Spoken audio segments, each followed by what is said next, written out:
हरे राम राम राम हरे हरे, हरे कृष्णा कृष्ण कृष्ण हरे हरे, हरे राम राम राम हरे हरे, हरे कृष्ण कृष्ण कृष्ण हरे हरे, हरे राम राम राम हरे हरे, हरे कृष्ण कृष्ण कृष्ण हरे हरे, हरे राम राम राम हरे हरे, हरे कृष्ण कृष्ण कृष्ण हरे हरे, हरे राम राम राम हरे हरे, हरे कृष्ण कृष्ण कृष्ण हरे हरे, हरे राम राम राम हरे हरे। जय श्री राधे गोविंदा, राधे गोविंदा, राधे गोविंदा, जय श्री राधे गोविंदा, जय श्री गौर निताई, गौर निताई, गौर निताई, जय श्री गौर निताई, जय श्रीला प्रभुपादा, प्रभुपादा, प्रभुपादा, जय श्रीला प्रभुपादा। हरे कृष्ण माता जी। हरे कृष्णा माता जी, थैंक यू श्लोक इतना सुंदर कीर्तन करने के लिए। हरे कृष्णा सभी को, हरे कृष्णा। हरे कृष्ण माता जी। हरे कृष्ण माता जी। हरे कृष्णा। हरे कृष्णा माता जी। हरे कृष्ण बाबा जी। हरे कृष्णा। हरे कृष्णा। हरे कृष्णा, हरे कृष्णा। रूपा माता जी, मेरी आवाज आ रही है? जी माता जी। धन्यवाद। ओके, आज शुरू करते हैं। बहुत बहुत स्वागत है आप सबका। आप अंडरस्टैंड गीता 18 दिन में गीता को समझने के कोर्स में इस्कॉन राधा गोविंदा मंदिर की तरफ से आज दूसरे अध्याय का सारांश है। शुरू करते हैं। ओम ज्ञानात् तिमिरन्धस्य ज्ञानाञ्जन शलाकया चक्षुरुन्मीलितं येन तस्मै श्री गुरुवे नमः। श्री चैतन्य मनोभीष्टं स्थापितं येन भूतले स्वयं रूपा गदा मह्यं ददाति स्वपदान्तिकम्। हे कृष्णा करुणा सिंधु दीनबंधु जगतपते गोपेशा गोपिका कांता राधा कांता नमस्ते। तप्त कांचन गौरंगी राधे वृंदावनेश्वरी विश्वानुसुते देवी प्रणमामि हरिप्रिये। जय श्री कृष्ण चैतन्य प्रभु नित्यानंदा श्री अद्वैत गदाधर शिवसादि गौर भक्तवृंदा। हरे कृष्णा कृष्ण कृष्ण हरे हरे, हरे राम राम राम हरे हरे। आप बताइए कि पहले अध्याय का क्या नाम था? अभी इस कक्षा का एक रूल है कि जब भी आए एक अध्याय आगे तो पिछले अध्याय का नाम बताना होता है। तो बताइए क्या अध्याय का नाम क्या था पहले अध्याय का? युद्ध स्थल का निरीक्षण। निरीक्षण माता जी। निषाद योगा और युद्ध स्थल का निरीक्षण। धन्यवाद। गीता का सारांश आज का अध्याय है, इसका नाम है गीता का सारांश। पूरी की पूरी भगवत गीता में जो भी कृष्ण ने बोला उस सब चीजों का सारांश है भगवत गीता के अध्याय दूसरे में। अध्याय 18वें अध्याय में भी ऐसा ही है। सारे भगवत गीता का फिर से एक बार सारांश बताते हैं कृष्ण। जैसे कोई मूवी होती है उसके पहले एक ट्रेलर आता है, उसमें पूरा बताते हैं ना, प्रीव्यू बताते हैं कि ये पिक्चर में क्या है। वैसे ही भगवत गीता के इसमें पूरी भगवत गीता में क्या क्या कृष्ण ने बताया है ये सारा का सारा इस दूसरे अध्याय में पता चलेगा। राधा गोविंद को नमस्कार करते हैं पहले। सॉरी। और फिर आगे बढ़ेंगे। ये हमने कल पढ़ा था, कुरुक्षेत्र के युद्ध स्थल में सेना का निरीक्षण।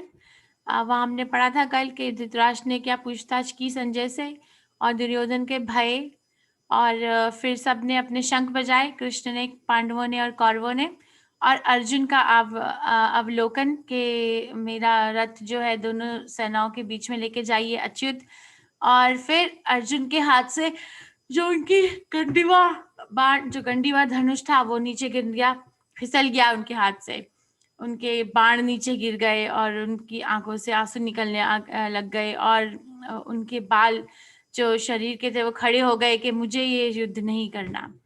और अर्जुन के युद्ध ना करने के कारण, सो अर्जुन ने कितने कारण दिए थे कल युद्ध ना करने के, आप मुझे चैट बॉक्स में लिख दीजिए कितने कारण दिए थे अर्जुन ने युद्ध ना करने के।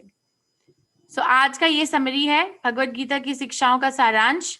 अर्जुन युद्ध नहीं करना चाहते थे, ये कारण दिए, और कृष्ण ने उनको संबोधित किया और उत्तर दिए। ये दोबारा से मैं लास्ट में दिखाऊंगी टेबल। ओके, कितने कारण दिए थे? ये कारण थे, ये टेबल अंग्रेजी में है मगर 5 कारण टोटल है, 4 पहले अध्याय में है और 5वां कारण आज है। सो ये पहले अध्याय में कारण दिए, सॉरी कृष्ण, ये अंग्रेजी में है मगर ये टेबल मुझे अच्छा लगता है, बहुत सफाई वाला है कि दया और कोई आनंद नहीं, पाप और हमारी परिवार की परंपरा का नाश हो जाना। कृष्ण, अर्जुन ने ये कारण दिए और कृष्ण ने उनके उत्तर दिए। आज के सारे अध्याय में कृष्ण ने उत्तर दिए अर्जुन के सारे कारणों के। सो यहाँ पे हमने कल खत्म किया था। अब फटाफट मुझे लिख दीजिए कि क्या क्या कारण थे ताकि हम फिर आगे शुरू कर सकें। सभी भक्तजन लिख दीजिए क्या कारण थे कि नहीं करना मुझे युद्ध।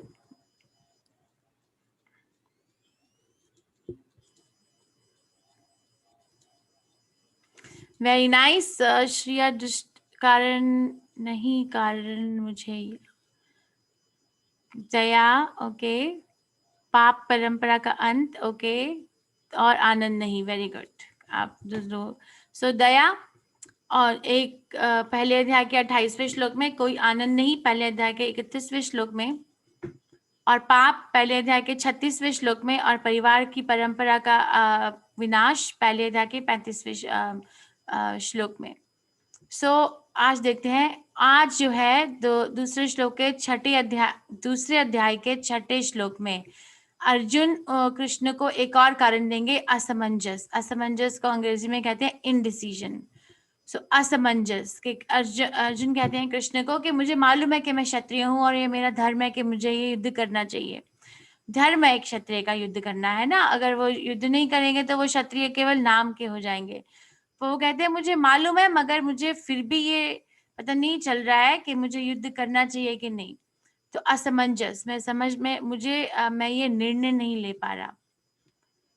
सो आज यहाँ का जो अध्याय है ये दूसरे अध्याय के दूसरे श्लोक से शुरू करते हैं। कृष्ण भगवान अर्जुन को कहते हैं, श्री भगवान उवाचा कुतस्त्वा कस्मलम इदम विषमे समुपस्थितम अनार्यजुष्टम अस्वर्गम अकीर्तिकरम अर्जुना। परमपिता परमेश्वर ने कहा, मेरे प्यारे अर्जुन, ये अशुद्धियां तुम पर कैसे आई हैं? वह ऐसे व्यक्ति के लिए बिल्कुल नहीं है जो जीवन के मूल्य को जानता है। वह उच्च ग्रहों की ओर नहीं बल्कि बदनामी की ओर ले जाती हैं। सो जो भी अर्जुन ने कारण दिए कृष्ण को, कृष्ण ने कहा ये सारी जो है ना कारण, ये अशुद्धियों के कारण है। ये तुम्हारे पास कैसे आ गई? कुतस्त्वा कस्मलम इदम, मतलब कहाँ से आ गई है तुम्हारे अंदर? ये जो सारी तुम कारण दे रहे हो ये तो उच्च ग्रह की तरफ नहीं लेके जाएगा, ये तो तुम्हें नीचे की तरफ ले जाएगा, परलोक। ऊपर की तरफ क्यों नहीं जाते तुम? तो आगे देखते हैं कि कृष्ण ने और क्या क्या कहा, क्योंकि जब भी मैं ये पहला अध्याय बताती हूँ तो मुझे तो ये बिल्कुल सही लगने लग जाता है कि अर्जुन ने सही रीजन दिए, सही कारण दिए कि मुझे युद्ध नहीं करना। पर आज जो है ना दूसरे अध्याय में जब कृष्ण बोलना शुरू करेंगे तो ये लगेगा कि हाँ ये कारण ठीक नहीं है। तो असमंजस, हम ये भी नहीं जानते, ये अर्जुन बोल रहे हैं कृष्ण को, हम ये भी नहीं जानते कि हमारे लिए क्या श्रेष्ठ है, उनको जीतना या उनके द्वारा जीते जाना। यदि हम धृतराष्ट्र के पुत्रों का वध कर देते हैं तो हमें जिंदा रहने की आवश्यकता नहीं है, फिर भी वह युद्ध भूमि में हमारे समक्ष खड़े हैं, है ना। यही है कि अपने परिवार के ही सब भाई हैं मेरे, और मेरे जो भीष्म पितामह हैं, द्रोणाचार्य हैं, और भी बहुत सारे घर के बड़े हैं। मुझे नहीं मालूम कि मुझे उनका युद्ध करना चाहिए या उनके द्वारा मेरी हत्या हो जानी चाहिए, पर जो भी हो, मगर वो मेरे सामने यहाँ युद्ध करने के लिए खड़े हुए हैं। और ये वाला जो श्लोक है भगवत गीता का, इस श्लोक से जो 7वां श्लोक है भगवत गीता में, एक नया मोड़ होता है। कार्पण्य दोषोपहता स्वभावा पृच्छामि त्वं धर्म समुद्धचेतः यश्रेयस्या निश्चितं ब्रूहि तन्मे शिष्यस्ति अहं साधिमां त्वं प्रपन्नम। इसमें अर्जुन कृष्ण को कहते हैं, अब मैं अपनी कृपण दुर्बलता के कारण अपना कर्तव्य भूल गया हूँ और सारा धैर्य खो चुका हूँ। ऐसी अवस्था में मैं आपसे पूछ रहा हूँ कि जो मेरे लिए श्रेयस्कर हो उसे निश्चित रूप में बताएं। अब मैं आपका शिष्य हूँ और शरणागत हूँ। तो ये वाला जो श्लोक है, यहाँ से कृष्ण और अर्जुन के बीच में जो संबंध है उसमें बदलाव आएगा। इससे पहले अर्जुन कृष्ण से बात कर रहे थे तो वो एक सखा, एक मित्र के जैसे बात कर रहे थे, एक दोस्त के जैसे। मगर अब यहाँ से क्या होता है कि वो बोलते हैं कि मैं अब आपका शिष्य हूँ और आप मेरे गुरु हैं।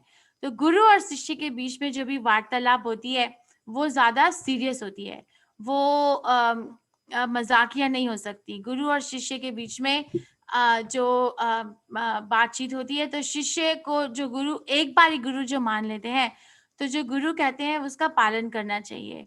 नहीं तो गुरु बनाने कोई शो केस बॉटल नहीं, जैसे कोई वो नहीं कि अच्छा गुरु ने जो बोला बोला मगर मैं वही करूं जो मेरा मन करे, ऐसा नहीं होता।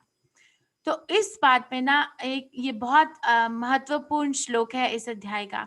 इसमें क्या होता है कि प्रभुपाद तात्पर्य में बताते हैं कि जो गुरु है वो उसकी आवश्यकता किसे होती है, किसे होती है गुरु की आवश्यकता? जो सत्य में एक अपने जीवन में निर्णय लेना चाहता है और जो सत्य में ये जानता नहीं है कि मुझे करना क्या चाहिए, मेरे लिए है क्या अच्छा, मैं वो करूं जो मेरा मन कहता है या मैं वो करूं जो मेरे लिए जो मुझे कृष्ण की ओर लेके जाएगा। ऐसा कौन सा पथ अपनाऊं जिससे मैं कृष्ण की ओर जाऊं। अभी देखो, हम सब अपने जीवन काल में प्रतिदिन बहुत सारे निर्णय लेते हैं, मगर हम सब के निर्णय 3 तरह के प्रकृति के गुणों से मिश्रित होते हैं, दूषित होते हैं। अगर कोई व्यक्ति तमोगुण में होता है तो वो तो निर्णय ले ही नहीं पाता, कभी उसको समझ में ही नहीं आता कि उसे करना क्या है। और अगर कोई व्यक्ति रजोगुण में होता है तो वो निर्णय लेता है मगर वो पूर्णतः अपने निर्णय के पीछे जो उसका जो इफेक्ट होगा आगे जाके वो सोचता नहीं है, वो एकदम से निर्णय ले लेता है। रजोगुणी व्यक्ति वो सोचता नहीं है, वो टाइम नहीं देता कि इस निर्णय को लूं तो फिर उससे इसका क्या प्रभाव पड़ेगा मेरे ऊपर, मेरे आसपास के लोगों के ऊपर। पर जो सत्वगुण में व्यक्ति होता है वो निर्णय लेता है मगर वो सोचता है, वो अपने से बड़े जो व्यक्ति होते हैं, एक्सपीरियंस होते हैं, उनसे भी वार्तालाप करता है, उनसे बातचीत करके पूरी तरीके से सोच के निर्णय लेता है। सबसे अच्छा तो सुनने में यही लगता है कि सत्य-गुण में जो व्यक्ति है उसका निर्णय, है ना। मगर होता क्या है कि सत्य-गुण में जो व्यक्ति है वो निर्णय लेता है, वो भी बहुत वो भी परफेक्ट नहीं होता है।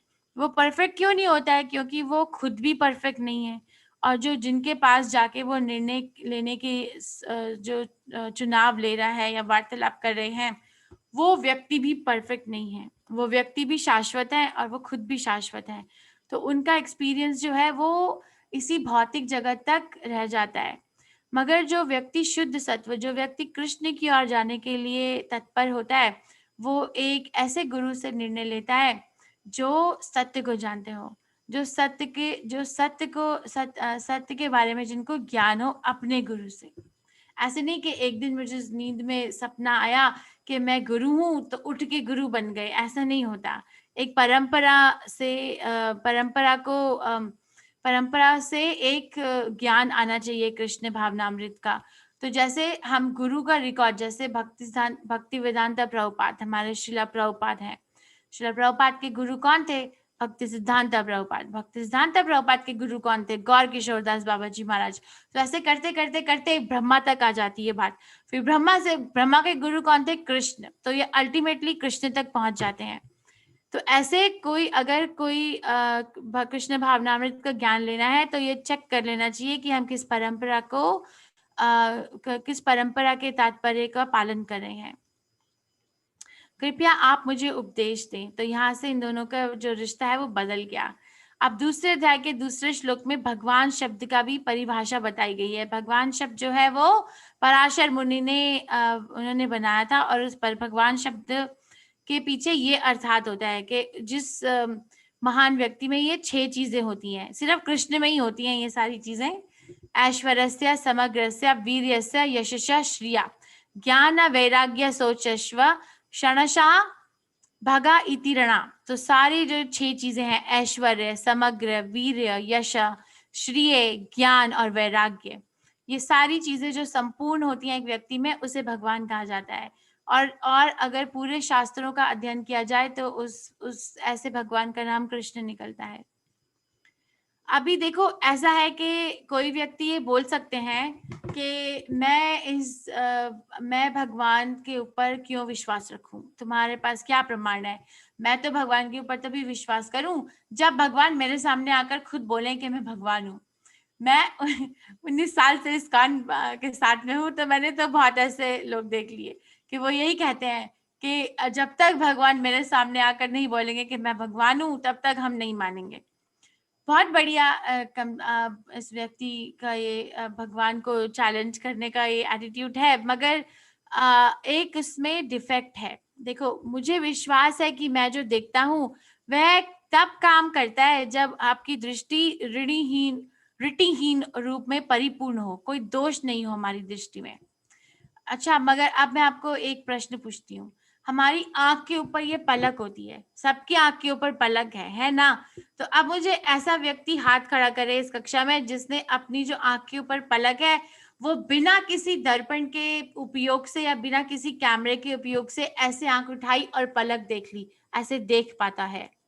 ऐसा व्यक्ति हाथ खड़ा करे। ऐसा कोई भी नहीं होगा। तो हम अपनी खुद की आंख के ऊपर पड़ी हुई पलक ही नहीं देख पा रहे, तो वो भगवान को कहां से देख पाएंगे? तो हमारी जो दृष्टि है वो इतनी सीमित है और इतनी दोषित है, तो भगवान को देखने के लिए तो ये दृष्टि ही काम नहीं आएगी। सो कृष्ण कौन है? कृष्ण को ऐसे होता है ना कि कई लोग ये बोलते हैं कि कृष्ण एक भावना है, कृष्ण एक इमेजिनेशन है, कृष्ण तो हमारे जो मन में है वही है। मगर कोई ऐसे व्यक्ति उसका शास्त्रों का संदर्भ दे नहीं पाते। तो देखते हैं कि शास्त्रों के अकॉर्डिंगली क्या है।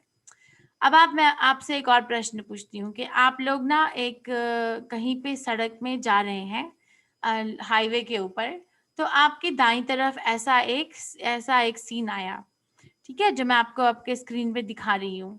तो अब आप मुझे लिखकर भेज दीजिए कि आप लोग क्या देख रहे हैं, क्या नजर आ रहा है आपको। इस जो मैं आपको दिखा रही हूँ चित्र, इसमें क्या नजर आ रहा है? लिख दीजिए। अभी तक तो किसी ने नहीं लिखा। कोई लोग कहते हैं कि बादल नजर आता है, पानी नजर आते हैं, सूर्य ग्रहण या सूर्य उदय हो रहा है, सनसेट, क्लाउड, ब्यूटी, अच्छा, बादल, स्काई, ऐसा सब नजर आ रहा है। और ये कई लोग कहते हैं कि यहाँ पे जंगल है, पेड़ है, ठीक है, ओके, चलो ठीक है। अभी मैंने आपको कहा कि आप एक काम कीजिए कि हाईवे के साइड में जाके अपनी गाड़ी या स्कूटर खड़ा कीजिए और सीढ़ियां हैं, नीचे उतर कर जाइए। तो अब आप नीचे उतर के गए और आपने और पास जाकर देखा। अब आपको क्या नजर आ रहा है जो पहले नजर नहीं आ रहा था? अब क्या नजर आ रहा है? पेड़ नजर आ रहा है। वेरी नाइस, धन्यवाद। अब मैं आपको कहती हूँ कि आप इस पेड़ की और पास जाइए और नजदीक जाइए और बताइए। तो अब ये चीज जो पहले नजर नहीं आ रही थी मगर थी, तो अब क्या नजर आ रहा है? तो एक तोता नजर आ रहा है जो एक फल खा रहा है। धन्यवाद। सो देखो, तो इसी तरीके से अगर भगवान को समझने का जो ज्ञान होता है, बात ये है कहने की कि भागवत में एक ये श्लोक आता है, तद्विद्धि नहीं, वदन्ति तत्त्वविदस् तत्त्वम यज्ञानम आद्वयम ब्रह्मन इति परमात्मेति भगवान इति शब्दते। तो जो जितना तत्व जानता है, जो जितना भगवान को जानना चाहता है, जिस प्रकार से, जिस रूप में जानना चाहता है, वो उसी प्रकार से जान पाता है। और ऐसी जानकारी 3 प्रकार की होती है। ब्रह्मन, उसे कहते हैं ब्रह्मन। ब्रह्मन का अर्थ होता है ये रोशनी जो नजर आ रही है अभी आप सबको, ये रोशनी नजर आ रही है। तो कई व्यक्ति ये कहते हैं कि जो भगवान है वो एक ब्रह्म ज्योति है। तो ठीक है, भगवान उन्हें अपनी ब्रह्म ज्योति का रूप दिखा देते हैं। एक्चुअली ब्रह्म ज्योति जो है वो ये है कि कृष्ण के शरीर से जो प्रकाश निकलता है उसे ब्रह्म ज्योति कहते हैं। मगर कोई व्यक्ति यही सोचता है कि नहीं, भगवान का असली स्वरूप है ही ब्रह्म ज्योति, तो कहते हैं ठीक है ब्रह्म ज्योति। मगर अगर कोई व्यक्ति और आगे बढ़ता है कृष्ण भावनामृत में, तो उसे भगवान अपने हृदय में परमात्मा के रूप में नजर आते हैं। पर अगर कोई व्यक्ति और आगे बढ़ जाता है कृष्ण भावनामृत में, तो उसको भगवान कृष्ण के रूप में नजर आते हैं।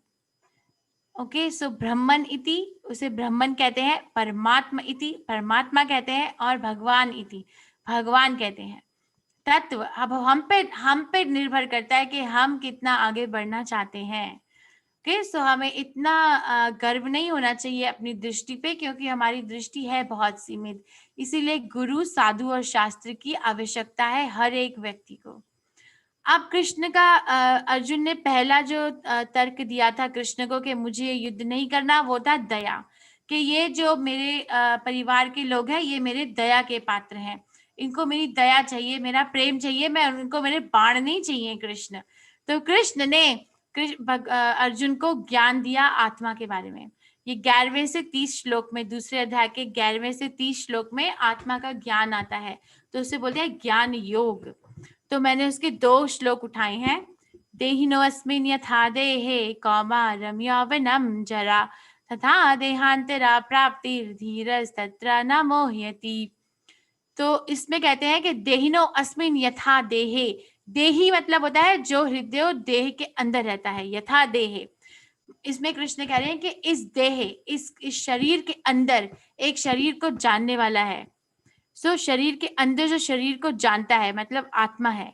और वो क्या देखती है शरीर को? आत्मा जो है वो शरीर को देखती है ये अवस्था से निकलते हुए। कौमारम, कौमारम मतलब होता है यौवनम और जरा। कौमारम मतलब होता है बचपन, यौवनम मतलब होता है जो यौवन अवस्था होती है शरीर की, और जरा, जरा मतलब वृद्धावस्था, ओल्ड एज। सो ये कृष्ण कहते हैं कि इस शरीर के अंदर शरीर को जानने वाली एक आत्मा है जो शरीर को इन अवस्थाओं से गुजरते हुए देखती है।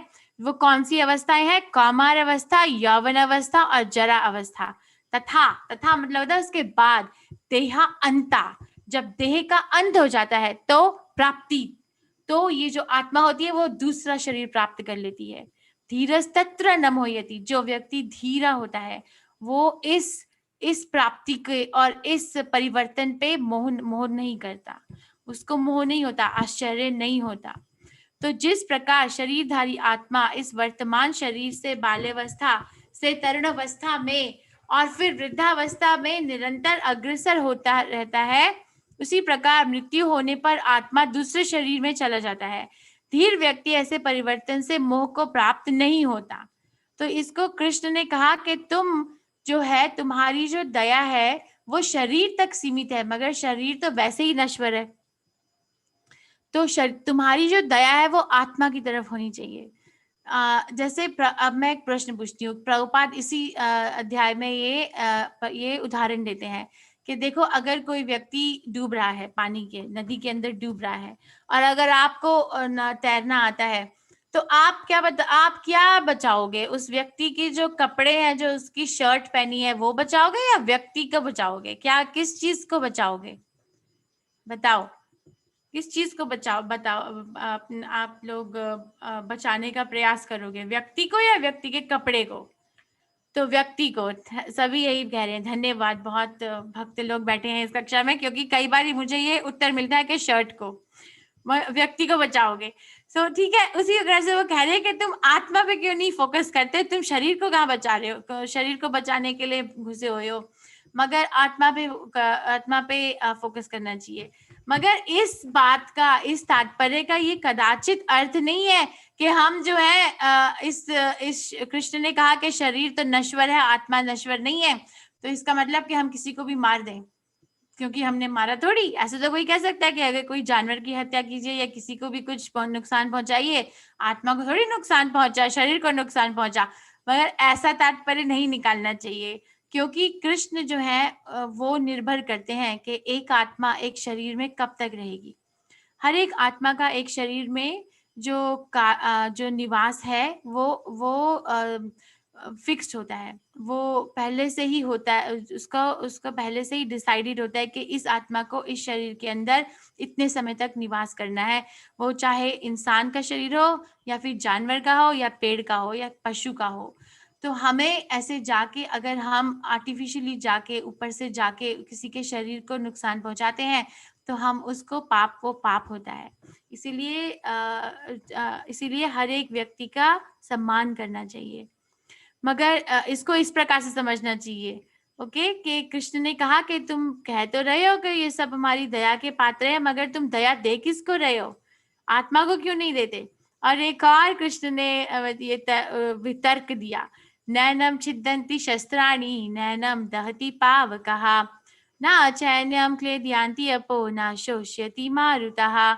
यह आत्मा ना तो कभी किसी शस्त्र द्वारा खंड खंड किया जाता है, ना अग्नि द्वारा जलाया जा सकता है, न जल द्वारा भिगोया जा सकता है, ना वायु द्वारा सुखाया जा सकता है। तो आत्मा जो है, अभी ये हमें मालूम चलता है कि महाभारत के युद्ध में जो सारे अस्त्र और शस्त्र थे वो इन सब चीजों से बने हुए थे, जल से और वायु से और अग्नि से और भी बहुत धातु से।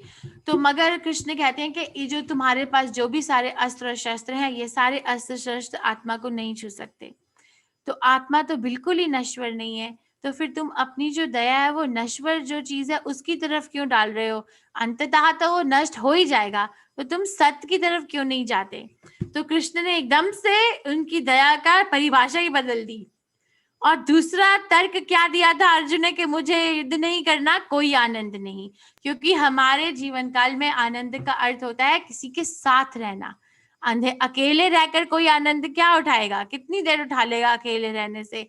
कहीं उसको बाहर मार्केट में जाकर लोग देखना अच्छा लगता है। अभी देखो लॉकडाउन में साल भर से ऊपर हो गए, कितने लोग घर में बंद है, कितने लोगों को आनंद आ रहा है, हाथ खड़ा कीजिए, घर में बंद होने में कितने लोगों को आनंद आ रहा है। तो किसी के हम आजीवन अकेले आनंद, इसी आनंद में रहें, ऐसे कितने लोग हैं। सोनू कुमार यादव जी आप ही हैं एक अकेले पूरी कक्षा में, क्योंकि बाकी सब तो हम इंतजार कर रहे हैं कि कब खत्म आता है, कब खत्म होगा और कब हम बाहर निकल सकेंगे, ठीक है, बट आप शायद तो कृष्ण उनको फिर ये बताते हैं, इसका उत्तर देते हैं, अवाच्या वदंश्चा बहुन वदिष्यन्ति तवाहिताः निन्दन्तस्य तवा सामर्थ्यं ततो दुःख अतरम नु किम। तुम्हारे शत्रु अनेक प्रकार से कटु शब्दों से तुम्हारा वर्णन करेंगे और तुम्हारी समर्थ्या का उपहास करेंगे। तुम्हारे लिए इससे दुखदायी और क्या हो सकता है।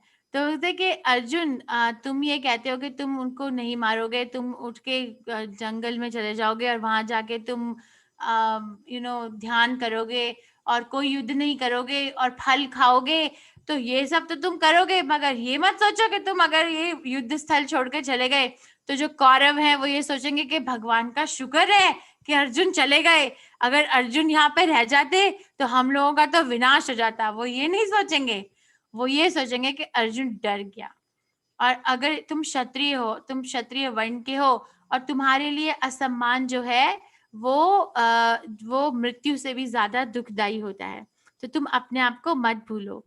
सो देखो भगवत गीता इतनी सुंदर, इतना सुंदर साहित्य है, इतना सुंदर शास्त्र है कि इसमें हम अपने आप से कितने कनेक्ट हो जाते हैं कि हाँ, मुझे अपने आप को इसमें भूलने की आवश्यकता नहीं है कि मुझे क्या चाहिए, ये भी याद कृष्ण बार बार ये याद दिलाते हैं अर्जुन को। आगे हम हर अध्याय में जाएंगे, कृष्ण हर अध्याय में अर्जुन को ये याद दिलाते हैं कि तुम हो कौन। तुम आत्मा हो वो ठीक है, मगर तुम एक क्षत्रिय भी हो इस समय, तुम्हारा जो धर्म है। इसी प्रकार से बहुत लोग इस दुनिया में ये समझते हैं कि अगर कोई कृष्ण की तरफ जाता है तो उसे अपना घर परिवार छोड़ना होगा, उसे अपना जो ऑफिस का काम है वो छोड़ना होगा, मोह माया से निकलना होगा, अरे ये तो सिर्फ साधु बन जाना होगा और वो जो कपड़े हैं साधु जैसे वैसे पहनने होंगे। ऐसा नहीं होता है। यहाँ पे तो अर्जुन करना चाह रहे हैं ये सब कुछ, वो तो जाना चाह रहे हैं जंगल में, पर कृष्ण उनको पकड़ के बैठे हैं कि नहीं नहीं यहीं पे रहो, युद्ध करना है। ओके। और कृष्ण जो है वो इसका और भी उत्तर देते हैं कि आनंद नहीं, कृष्ण कहते हैं कर्म कांड जो है उसका उपयोग करके कृष्ण उत्तर देते हैं, देखो अर्जुन तुम एक क्षत्रिय हो, अगर तुम ये युद्ध करोगे और इस युद्ध में अगर तुम्हारी मृत्यु हो जाती है तो तुम स्वर्गलोक को प्राप्त होगे, और स्वर्गलोक में तो आनंद है बहुत, ठीक है। पर अगर तुम जीत जाते हो तो तुम इस पूरे विश्व को राज्य करोगे, तो राज्य में भी आनंद है। तो हारोगे या जीतोगे तुम्हारी मृत्यु होगी, या मतलब क्षत्रिय की हारना मतलब क्षत्रियों की मृत्यु होना। वो तब तक नहीं छोड़ते युद्ध स्थल जब तक उनकी मृत्यु नहीं हो जाती, यही एक रूल होता है। तो तुम, क्योंकि ये धर्म युद्ध है तो तुम ऊपर की तरफ जाओगे, स्वर्ग लोग ऊपर के लोगों में, और अगर तुम जीत जाओगे तो तुम्हें पूरा विश्व मिलेगा, दोनों जगह में आनंद है। हतो वा प्राप्यसी स्वर्गम, हतो वा मतलब तुम्हारी मृत्यु हो जाएगी तो प्राप्त करोगे स्वर्ग लोग, जित्वा वा भोक्ष्यसे महिम, अगर जीत जाओगे तो ये पूरा का पूरा विश्व प्राप्त करोगे। तस्मात् उत्तिष्ठ कौन्तेय, इसीलिए उठ जाओ हे कुंती के पुत्र, युद्धवा कृता निश्चया, और एक दृढ़ निश्चय करके युद्ध करो। हे कुंती पुत्र, तुम यदि युद्ध में मारे जाओगे तो स्वर्ग प्राप्त करोगे, या यदि तुम जीत जाओगे तो पृथ्वी के साम्राज्य को भोग करोगे। अंततः दृढ़ संकल्प करके खड़े हो जाओ और युद्ध करो, ठीक है। तो इसीलिए हमें गुरु चाहिए। अगर हम अपने हृदय अपने मन से सोचते रहे कि ओ अर्जुन ने तो बिल्कुल सही कहा, उसे युद्ध नहीं करना चाहिए, उन्हें ऐसा नहीं होना चाहिए, ऐसा ऐसा अपना ही जैसे विचार निकालते रहे, मगर देखो गुरु जो है वो कितनी हमारी आंखें खोल देते हैं कि जरा उससे बाहर सोचो। और तीसरा कृष्ण के लिए के सामने अर्जुन ने एक जो तर्क रखा था वो था पाप, कि अपने से बड़ों को अपने मुख से भी ऊंचा बोलें तो वो भी एक पाप होता है। यहाँ पे तो आप मुझे कह रहे हैं कि मैं अपने जो भीष्म पितामह हैं, जो द्रोणाचार्य हैं, उनकी तरफ बाण मारूं ताकि उनकी हत्या हो जाए, तो पाप है ना। तो कृष्ण ने उसका ये उत्तर दिया, नेहाभिक्रमा नाशो अस्ति प्रत्यवो न विद्यते स्वल्पमपि अस्य धर्मस्य त्रायते महतो भयात्। इस प्रयास में कोई हानि या हार्स नहीं होता है, और इस मार्ग पर थोड़ी सी उन्नति सबसे खतरनाक प्रकार के भय से रक्षा कर सकती है। सो कि इस प्रयास में, कौन से प्रयास में, कृष्ण भावनामृत, क्योंकि ये धर्म युद्ध है, कृष्ण ने खुद अरेंज किया है। तो कृष्ण जो है वो भगवान है, तो कृष्ण जो कभी भी किसी के जीवन में वो अशुद्धता या फिर कोई अशुभ चीज नहीं ला सकते। तो अगर हम कृष्ण के मार्ग पे चलेंगे तो इस मार्ग पर कभी भी कोई हानि नहीं होती है। एक्चुअली क्या होता है कि अगर थोड़ी सी भी उन्नति हो तो बहुत खतरनाक प्रकार के भय से हमारी रक्षा हो जाती है। और बहुत खतरनाक भय क्या होता है एक व्यक्ति के लिए, कि मनुष्य जीवन मिलने के बाद पशु जीवन में दोबारा गिर जाना। क्योंकि पशु जीवन में जाके या फिर पेड़ पौधों में जाके क्या होता है कि कृष्ण को याद नहीं कर पाते। अगर आप एक अपने घर, आपके जो गली में इतने जानवर हैं या पक्षी हैं, उनको कहिए कि हरे कृष्ण महामंत्र का जप करें तो नहीं कर पाएंगे, मगर जो मनुष्य की जो जीवा होती है वो हरे कृष्ण महामंत्र का जप कर सकती है। तो ये बहुत बड़ा भय है कि दोबारा से भूल जाना कृष्ण को। इसके उदाहरण है कि कैसे ये स्वल्पमपि अस्य धर्मस्य त्रायते महतो भयात्। देखो, हम कह सकते हैं कि किसी के घर में आग लगाना एक पाप है ना, कि किसी के घर में घुस जाओ और वहां पे घुस के आग लगा दो। मगर हम देखते हैं कि शास्त्रों में हनुमान जी को जब रावण ने पकड़ लिया था तो जब उनको छोड़ा हनुमान जी को रावण ने, तो उनकी जो पूंछ थी उस पर आग लगा दी। तो हनुमान जी ने क्या किया कि पूरी लंका में ही आग लगा दी। तो ये कह सकता है कोई कि पूरी लंका में आग लगा दी, मगर हनुमान जी को हम नमस्कार करते हैं ये करने के लिए। हम ये नहीं कहते कि ओ आपने तो उनके किसी के घर में आग लगा दी। हम ये कहते हैं कि आप तो बहुत बहुत श्रेष्ठ भगवान राम के भक्त हैं कि आपने ऐसा किया, क्योंकि उन्होंने ये भगवान राम के लिए किया, अपने लिए नहीं किया। तो कहने बाहर से लगता है कि पाप है, मगर अंदर से लगता है कि कितना बड़े भक्त हैं, हम उनके आश्रय लेना चाहते हैं, है ना। और ऐसे ही ये जो है रावण के जो भाई थे, क्या नाम था रावण के भाई का, मुझे इस तरह में ध्यान नहीं आ रहा। कोई किसी को मालूम है तो लिख दीजिए मुझे, या हाँ मीनाक्षी माता जी। विभीषण माता जी। हाँ विभीषण, धन्यवाद। हाँ विभीषण, धन्यवाद। सो विभीषण जो थे, अब ये कोई ये कह सकता है कि अब भाई और भाई के अगेंस्ट कैसे जा सकता है। अगर कोई अपने भाई के जो शत्रु हैं उनके ऊपर जाके ना तो अपने सगे भाई के बारे में रहस्य खोल दे, पर ये भी बता दे कि उनकी हत्या होगी कैसे, कहाँ पे बाण फेंकना है, कहाँ पे बाण चलाना है कि उनकी हत्या हो जाए। तो ये तो लगेगा बाहर से कि ये तो बहुत बड़ा पाप है, मगर ये है नहीं पाप, क्योंकि विभीषण ने ये भगवान राम की भक्ति में किया, तो उसमें कोई पाप नहीं है। और ऐसे ही एक उपनिषद में एक कहानी आती है, एक चूहे की, और एक चूहे और जो कृष्ण के कृष्ण का जो मंदिर था वहां पे एक दीपक जल रहा था। तो ऐसा हुआ कि ये जो चूहा था ना, उसको ये स्ट्रॉबेरी और ये चेरी जैसा ये जो फल है इसको खाना बहुत पसंद था। तो उसको जो ये दीपक था उसकी जो आकार होता है वो ऐसे ये फल के आकार जैसा लगता है ये दीपक का, है ना। तो कहानी में ये होता है, उपनिषद में ये लिखा है, कठोर उपनिषद में, कि ये जो दीपक था ये बुझने वाला था।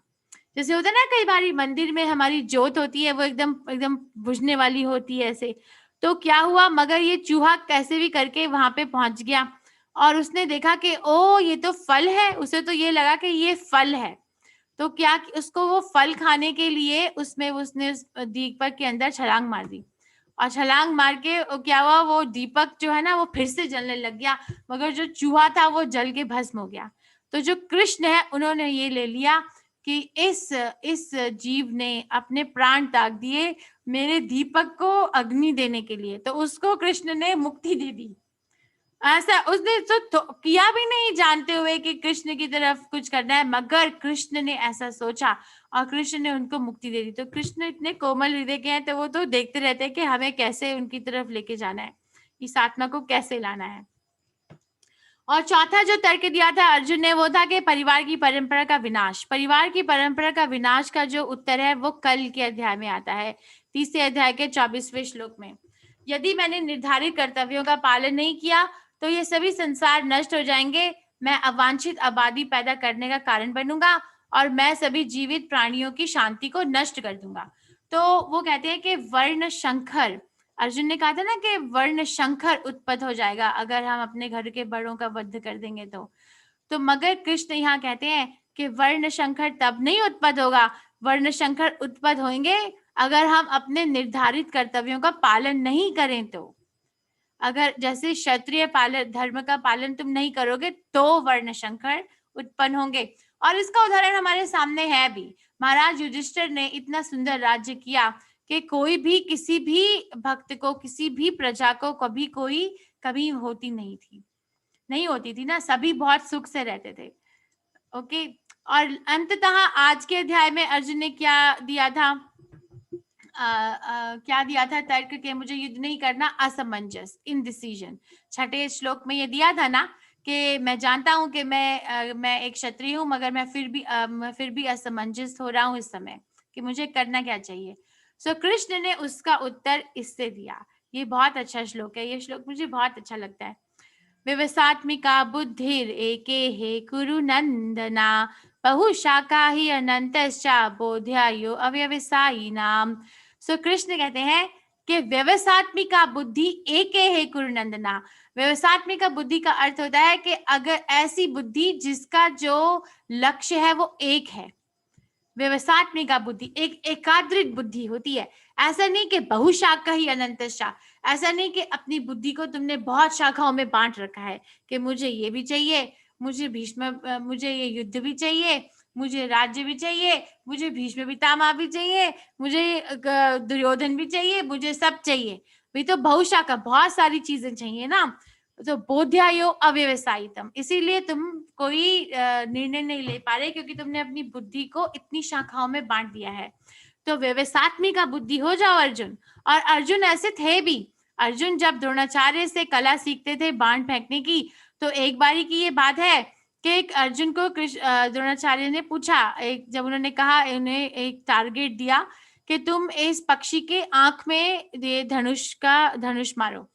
तो जब द्रोणाचार्य ने अर्जुन से उस समय पूछा था कि तुम्हें क्या नजर आ रहा है, तो अर्जुन ने क्या कहा था? अर्जुन ने कहा था कि मुझे इस पक्षी की आंख नजर आ रही है।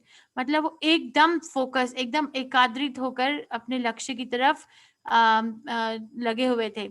उन्होंने ये नहीं कहा कि मुझे पक्षी नजर आ रहा है, मुझे उसकी चोंच नजर आ रही है, मुझे उसके शरीर नजर आ रहा है, उसके ऊपर उसके शरीर पे जो अलग अलग रंग हैं वो नजर आ रहे हैं, ऐसा कुछ नहीं। सिर्फ ये कहा कि मुझे आंख नजर आ रही है। इसीलिए अर्जुन को कृष्ण ने कहा कि तुम असमंजस हो रहे हो क्योंकि तुमने अपनी बुद्धि को इतनी शाखा में बांटा है। तो जो इस मार्ग पर चलते हैं वह प्रयोजन में दृढ़ रहते हैं और उनका लक्ष्य भी एक होता है। हे कुरु नंदन, जो दृढ़ प्रतिज्ञ नहीं है उनकी बुद्धि अनेक शाखाओं में विभक्त रहती है। तो तुम देख लो कि तुम्हें कृष्ण की तरफ जाना है या फिर और चीजों की तरफ जाना है। तो अगर कृष्ण की तरफ जाना है तो व्यवसात्मिका बुद्धि, एक दृढ़ निश्चय ले लो। अब तुम इतनी सारी चीजें बहुशाखा मत बनो, बहुशाखी अनंतश्च मत करो। कितना अच्छा है ना। तो उस पे अर्जुन कृष्ण से एक प्रश्न पूछते हैं कि वो पूछते हैं कि ऐसे जो व्यक्ति है जो व्यवसात्मिका बुद्धि है, जो ऐसा स्थिता धीर मुनि है, उसके क्या लक्षण है, ये प्रश्न पूछते हैं अर्जुन कृष्ण से। अर्जुना उवाचा स्थिता प्रज्ञस्य का भाषा समाधि स्थया केशवा स्थिताधि किम प्रभाषेता किम असिता व्रजेता किम।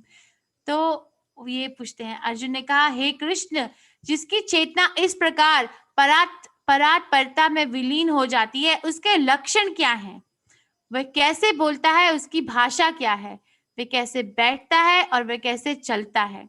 देखो कितना अर्जुन एक अटेंशन, कितने सुन रहे हैं कि एकदम से अर्जुन ने कृष्ण से पूछा कि ऐसा व्यक्ति है कैसा। तो ये प्रश्न पूछे अर्जुन ने कृष्ण से कि उस व्यक्ति जो स्थिताधीर मुनि है, जिसकी चेतना आप में लीन है, उसके लक्षण क्या है। ठीक है, ये सारे श्लोक 54 से 72 श्लोक जो श्लोक है उसमें कृष्ण और अर्जुन के बीच में ये वार्तालाप है। तो लक्षण क्या है, ये 4 प्रश्न पूछे और कृष्ण ने उसका उत्तर इस श्लोक में दिया, 55 श्लोक में। वह व्यक्ति कैसे बोलता है, उसका कृष्ण ने उत्तर 56 to 57 श्लोक में दिया। वह कैसे बैठता है, वो 58 to 63 श्लोक में दिया। वह कैसे चलता है, वह अंत के 8 श्लोकों में कृष्ण ने उसका उत्तर दिया। तो देखते हैं कि कृष्ण ने उसका क्या कहा। तो ये कौन है, ये कौन है, कि किसका चित्र है? आप मुझे लिखकर दे दीजिए कि मैं आपको किसका चित्र दिखा रही हूँ। शायद थोड़ा डिले है आप लोगों के लिखने और मेरे पास आने में। प्रहलाद महाराज, धन्यवाद। ये प्रहलाद महाराज हैं। तो प्रहलाद महाराज भी एक स्थिताधीर मुनि है।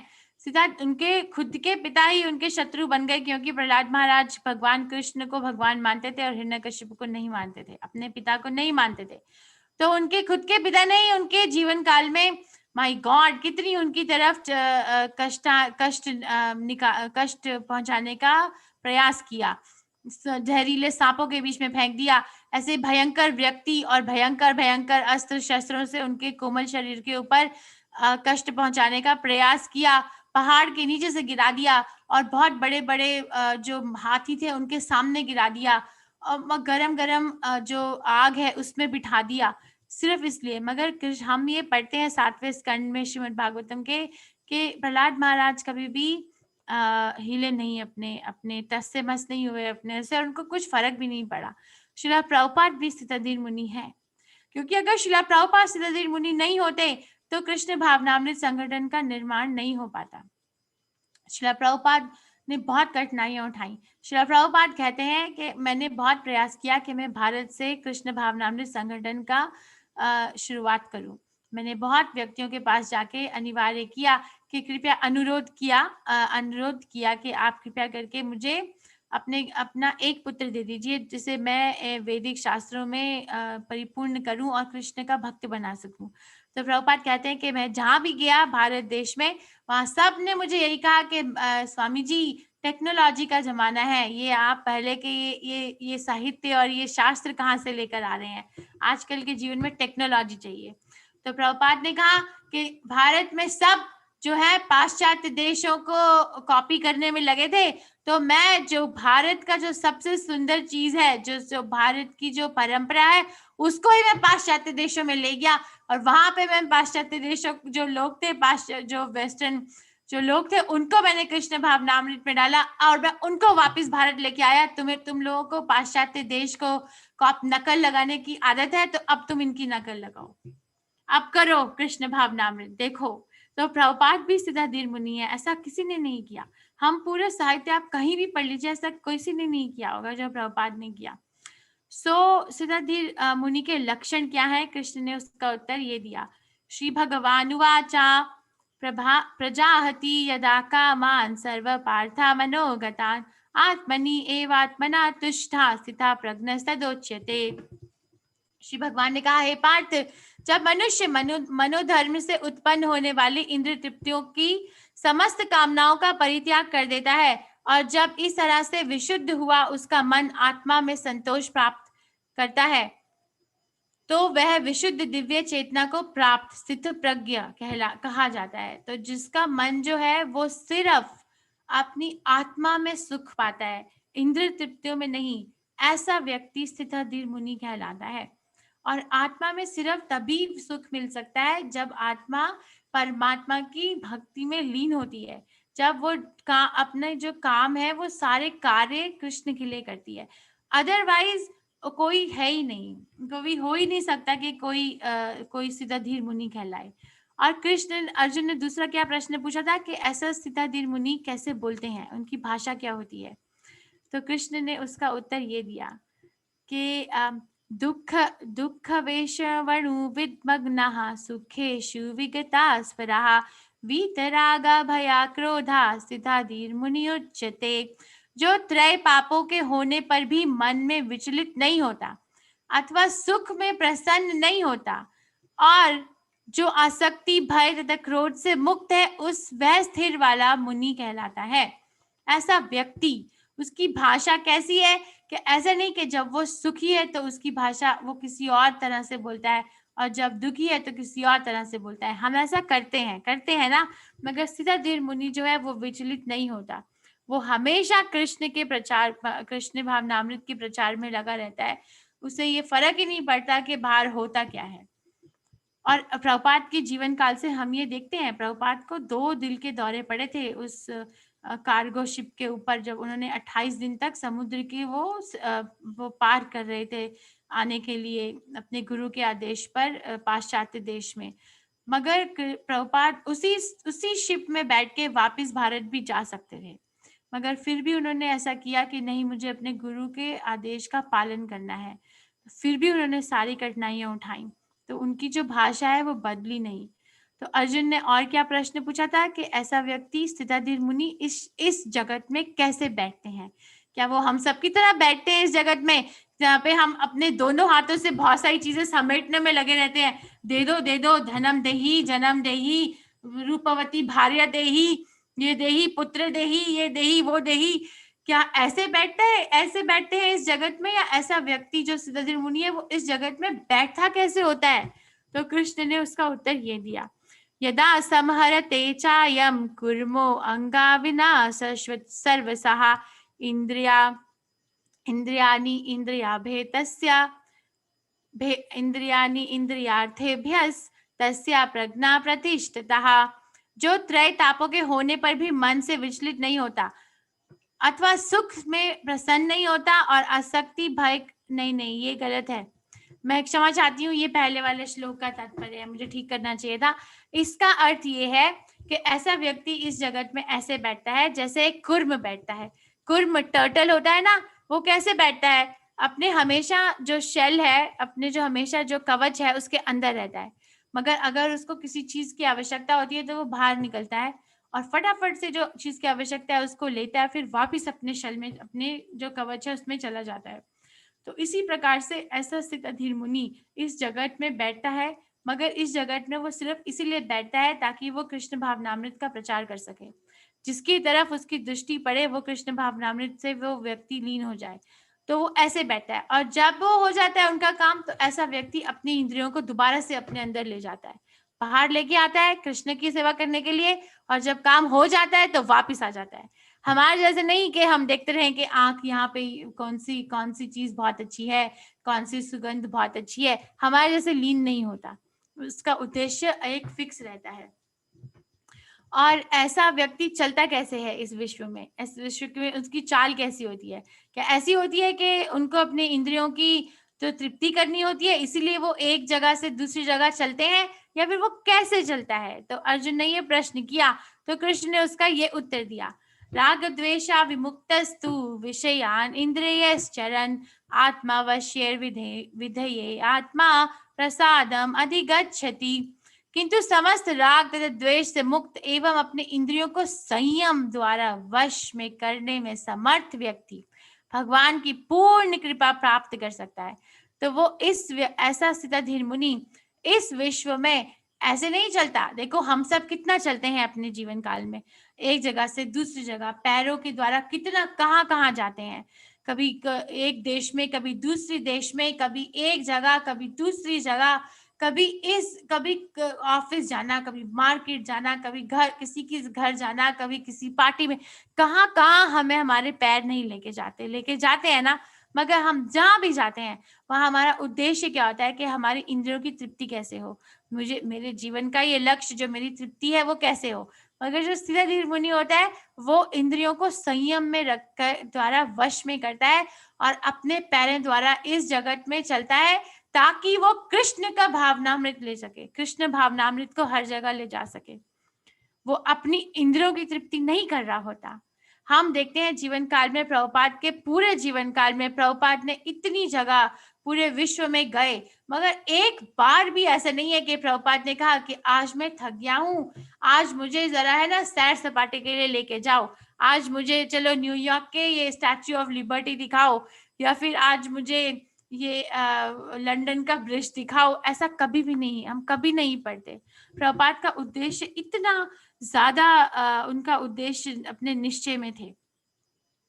तो इस पे एक और प्रश्न आता है कि हम क्यों नहीं स्थितधीर मुनि बन पाते, हमें क्यों नहीं हमारे और स्थितधीर मुनि के बीच में क्या है, वो ऐसा क्या है कि क्यों नहीं हो पाता? तो कृष्ण उसका उत्तर देते हैं, ध्यायते विषयान पुंसः संगस्त तेषुपजायते संगस्त संजायते कामा कामा क्रोधो अभिजायते क्रोधात् भवति सम्मोहा सम्मोहा स्मृति विभ्रशितम् स्मृति विभ्रशितो बुद्धिनाशो बुद्धिनाशात् प्रणश्यति। तो ये 8 चीजें होती हैं कि जिस व्यक्ति की इंद्रियां जो है वो संयम में नहीं होती तो वो क्या होता है, ध्यायते विषयान पुंसः। ध्याय मतलब होता है सोचना, ध्यान करना। किसके बारे में सोचना, क्या विषय है ध्यान करने का? अपने जो इंद्रिय है उसके भोग के बारे में ध्यान करना, इंद्रिय विषयों के चिंतन करते हुए, इसका ये अर्थ है ध्यायते विषयान पुंसः। संगस्त संजायते, संगस्त संजाय का मतलब होता है कि सोचते हुए वो उस चीज से आसक्ति हो जाती है, उसकी अटैचमेंट हो जाती है।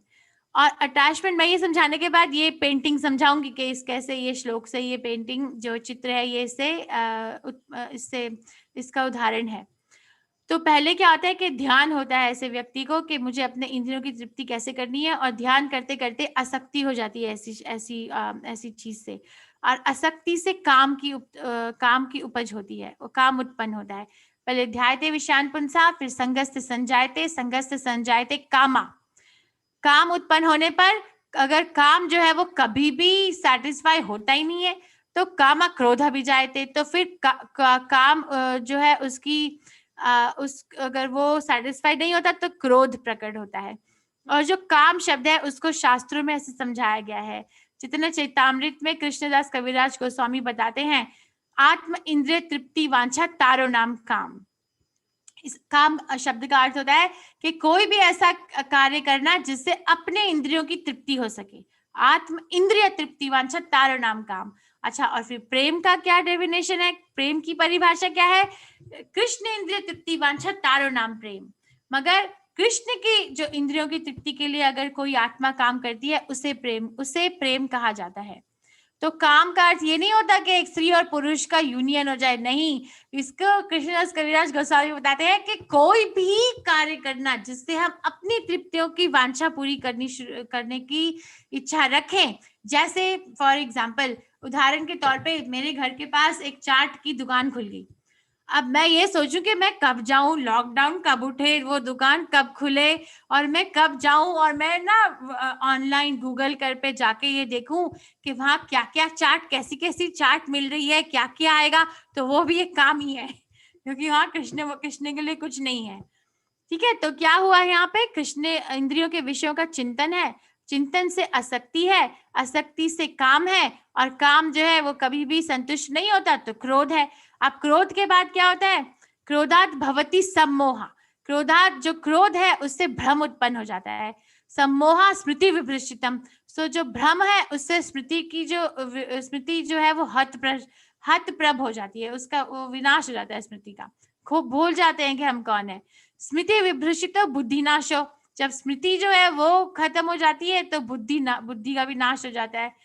और बुद्धि नाशात प्रणशयति, बुद्धि नाशात मतलब बुद्धि का नाश होने के पश्चात फिर से एक व्यक्ति इस भौतिक जगत में गिर जाता है और ऐसा कार्य करता है जो नहीं करना चाहिए, मालूम है नहीं करना चाहिए मगर फिर भी करता है। क्यों?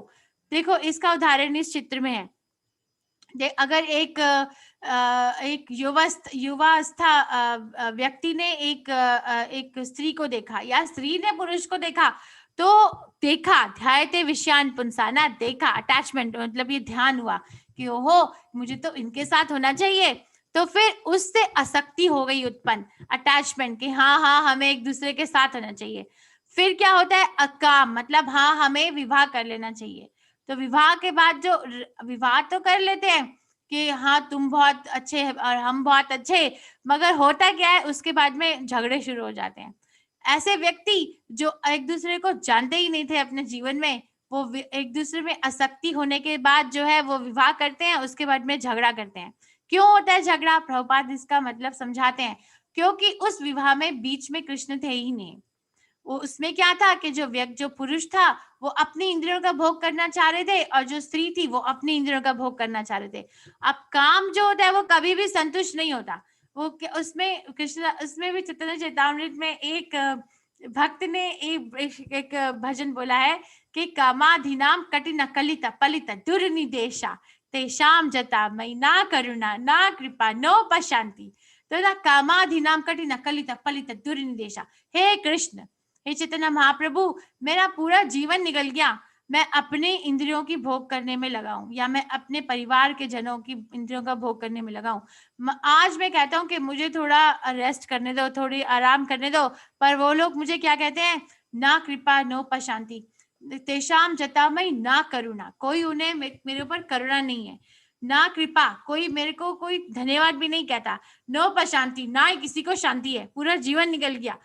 तो काम ऐसी चीज होती है जो कभी भी संतुष्ट नहीं हो पाती, और काम अगर संतुष्ट नहीं होता तो क्रोध उत्पन्न हो जाता है, और क्रोध उत्पन्न होने से क्या होता है, बुद्धि का भ्रम आ जाता है। तो जो दो व्यक्ति थे जिनका विवाह हुआ, जो जानते नहीं थे, वो झगड़ा करने लग गए, और झगड़े करने में कई बार ऐसा होता है कि बहुत बहुत गंभीर झगड़ा हो जाता है, किसी को बहुत नुकसान भी पहुंचता है ना, ऐसे कैसे पहुंच गया, ये तो बहुत अच्छा संबंध होना चाहिए। विवाह तो एक संस्कार होता है जिससे एक व्यक्ति की शुद्धि होनी चाहिए, मगर यहाँ पे ऐसे कैसे हो गया, क्योंकि जो है वो बुद्धि भ्रष्ट हो गई, स्मृति निकल गई, कि याद ही नहीं रहा कि ये व्यक्ति से मेरा संबंध क्या है, और स्मृति निकलने के बाद बुद्धि भ्रष्ट हो गई, बुद्धि भ्रष्ट होने के बाद फिर से एक गलत काम कर दिया।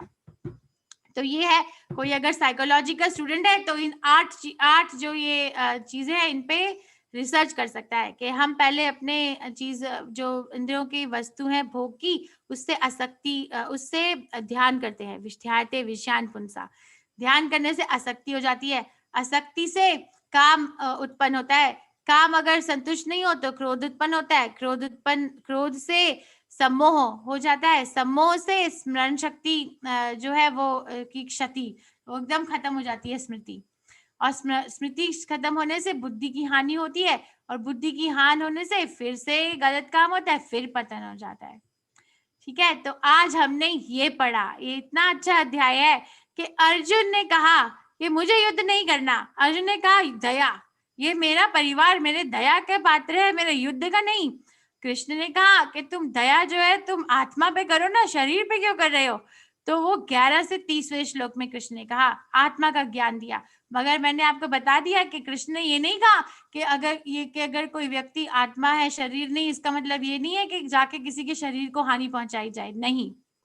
क्योंकि कृष्ण ने ये बात निश्चित की है कि एक आत्मा एक शरीर में कितने समय तक रहेगी, और हमें ये कोई हक नहीं है कि हम किसी के शरीर को इस तरीके से छुएं। ओके, और कोई आनंद नहीं। अर्जुन ने कहा कि सब मर जाएंगे तो आनंद कहाँ है।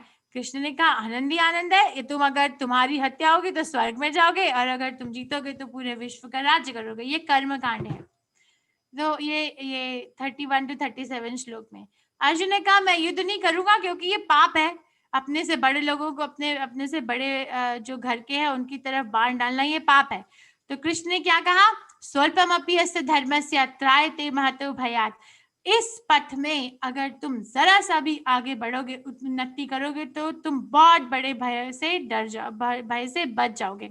और मैंने आपको उदाहरण दिया कि जो हनुमान जी हैं उन्होंने लंका में आग लगा दी। किसी के घर में जाके आग लगाना पाप है, मगर बिल्कुल पाप नहीं था जो भगवान हनुमान ने किया, क्योंकि वो राम जी के लिए किया, या विभीषण ने जैसे किया, या फिर वो जो चूहा था जिसकी आत्महत्या कर ली जिसने, मगर ऐसा कोई पाप नहीं था। तो भक्त की गतिविधि में कोई पाप नहीं होता। वो 23वें श्लोक और 38 to 53 श्लोक में फिर अर्जुन ने कहा पारिवारिक परंपरा का नाश हो जाएगा। तो इसको कल जो है वो उसका उत्तर आएगा कि पारिवारिक परंपरा का नाश तब होगा जब हम अपने जो वर्ण और आश्रम के जो अनिवार्य कार्य है वो नहीं करेंगे। तो और असमंजस, आज हमने एक पांचवा कारण जो दिया था अर्जुन ने कृष्ण को कि मुझे युद्ध नहीं करना, कि मुझे मालूम है कि मैं एक क्षत्रिय हूँ पर मैं डिसाइड नहीं कर पा रहा, असमंजस हो रहा हूँ। तो कृष्ण ने कहा व्यवसात्मिका बुद्धि एक कुरु नंदना, एक निश्चय कर लो, दृढ़ निश्चय के साथ स्वामी की सेवा करो। ये 41 श्लोक में। ओके, और फिर हमने स्थिताधीर मुनि के लक्षण भी पढ़े, और फिर हमने ये भी देखा कि स्थिताधीर मुनि और एक आम मनुष्य में फर्क क्या है। आम मनुष्य अपनी इंद्रियों के विषय का ध्यान करता है, और स्थिताधीर मुनि कृष्ण के इंद्रियों के विषयों का ध्यान करता है। तो उसके लक्षण क्या होते हैं, वो बोलता कैसे है, वो बैठता कैसे है, और वो चलता कैसे है। आज हमने वो सब देखा। तो कृपया करके आज ये सारा अध्याय दोबारा से कर लेना। अभी मैं आपको एक प्रभुपाद की, अभी ये आज की अध्याय का नाम था गीता का सारांश। अब मैं आपको प्रभुपाद की जीवन काल पे एक मूवी बनी उसका सारांश दिखाती हूँ।